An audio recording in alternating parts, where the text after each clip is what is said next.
Hello दोस्तों, सोचा है शुक्ला ब्लॉक में आप लोगों का स्वागत है। और इस समय मैं प्रयाग स्टेशन के पास हनुमान मंदिर के पास बैठा हूं, तो इनके प्रांगण में हूं। अभी हम एक अपने गुरु जी से आप लोगों को ये अध्यात्म के बारे में अभी अवगत करा रहे हैं। अध्यात्म क्या होता है उसके बारे में आपको पूरी जानकारी देंगे, और इसी तरीके से मैं बराबर आप लोगों को इसके बारे में बताता रहूँगा। आप लोग इसी तरीके से इस ब्लॉग में जुड़े रहिए, शेयर करिए, लाइक करिए, कमेंट करिए, और आप लोगों को नई नई चीज़ें हम अब देते रहेंगे। तो आप बताइए, अध्यात्म क्या है?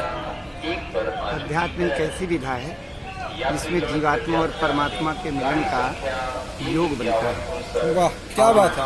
ये योग मानव तन के लिए ही सुलभ है।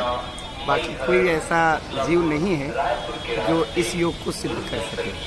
कबहू कर करुणा नर देहि, देत ईश बिन हेत स्नेहि। ये जो मानव तन मिला है, ये अध्यात्म पुष्टता के लिए ही मिला है। अध्यात्म जीवात्मा परमात्मा के मिलन का जो योग है, इसी को अध्यात्म कहते हैं। और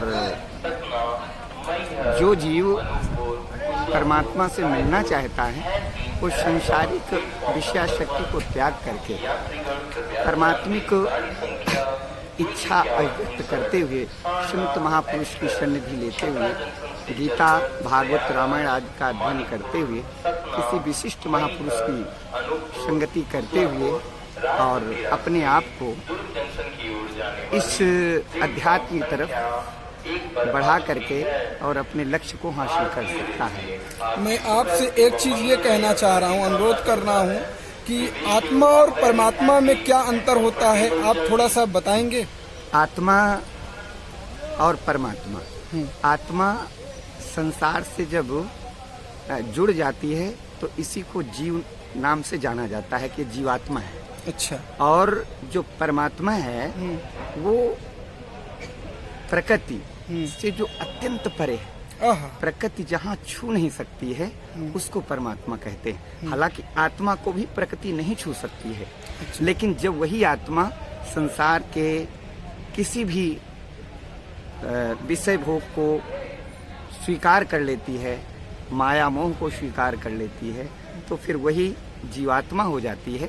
और जैसे ही वो इस विधा को छोड़ती है, अर्थात संसार की विधा को छोड़ करके आत्म विधा की तरफ जैसे ही चलती है, तो वो आत्मा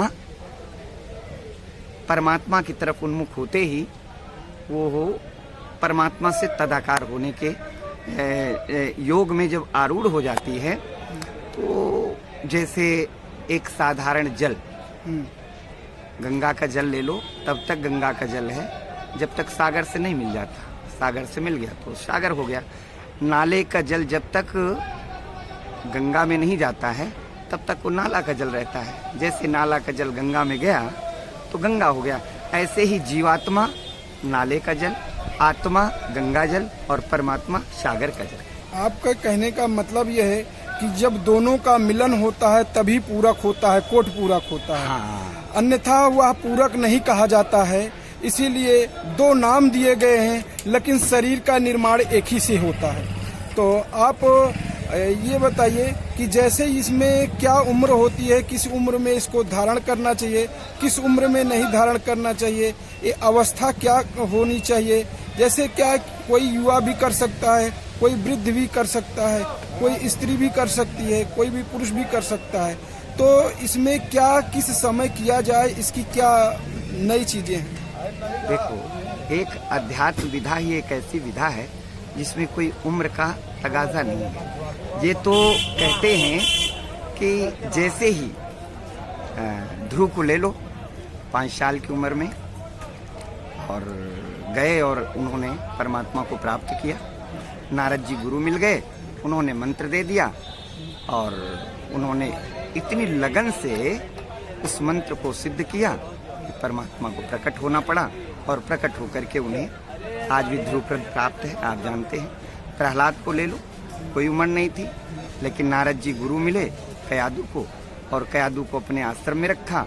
उन्हें सत्संग आदि का लाभ मिलता रहा, और जैसे प्रहलाद का जन्म हुआ, असुर कुल में जन्म होते हुए भी प्रहलाद ने परमात्मा को प्राप्त किया। गुरुजी के कहने का मतलब ये है कि कोई उम्र नहीं है, जिस तरीके से आप आत्मा और परमात्मा में मिलना चाहते हैं मिल सकते हैं। कोई समय नहीं होता है, कोई स्थिति नहीं होती।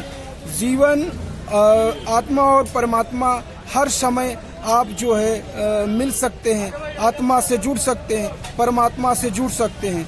तो जब भी चाहें आप, कोई भी समय निर्धारित नहीं किया गया है और मिलने का उम्र कोई निश्चित नहीं किया गया है। तो जैसी जिस अवस्था में आप रहें वहाँ मिल सकते हैं, उसी अवस्था को धारण कर सकते हैं, उसी अवस्था में आप लगातार परमात्मा से जुड़े रहने का प्रयास कर सकते हैं।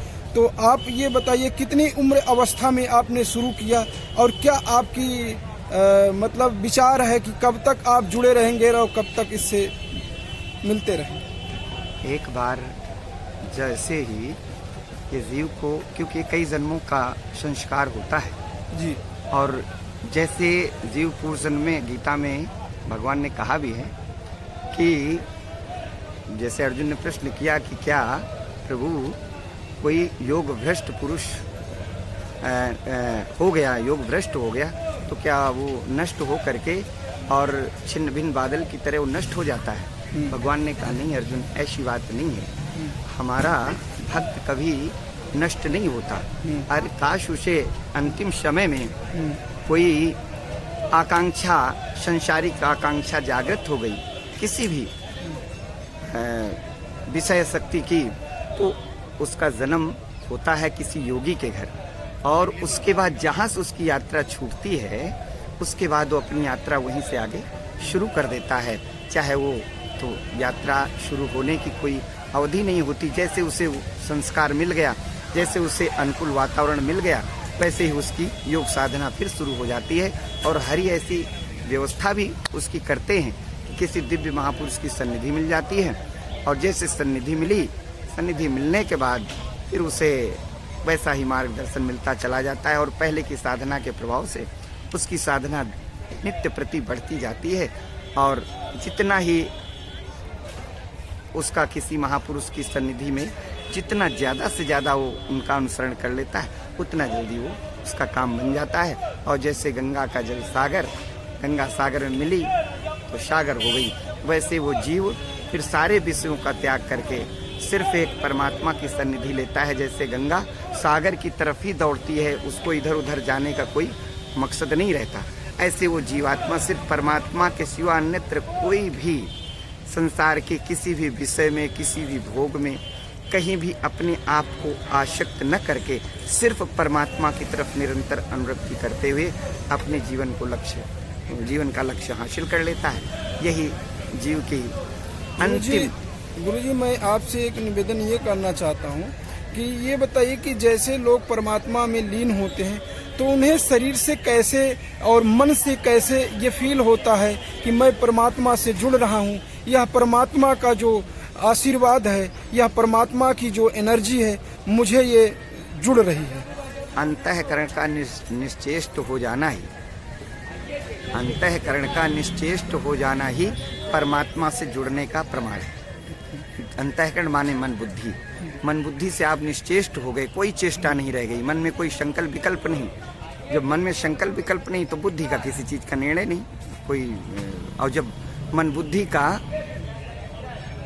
पूरी तरह से स्तंभन हो गया, रुक गए, तो जैसे इंद्रियां मन में, मन बुद्धि में, और बुद्धि उसी आत्मा में लीन हो जाती है। और जब आत्मा में लीन हो गई तो इसी को समाधि कहते। सम माने बराबर, आ माने आत्मा में, धी माने बुद्धि। आत्मवत स्थिति में आरूढ़ हुआ पुरुष ही समाधिष्ठ है। तो गुरुजी, अपना नाम आप बताइए कि क्या है, दर्शकों को बताना चाहेंगे आप इसके बारे में नाम? और जैसे वैसे मुझे डॉक्टर स्वामी के नाम से लोग जानते हैं। अच्छा। डॉक्टर स्वामी। अच्छा, तो आप लोग गुरुजी की बातें अगर अच्छी लगे तो आप लोग लाइक करिए, शेयर करिए, कमेंट करिए।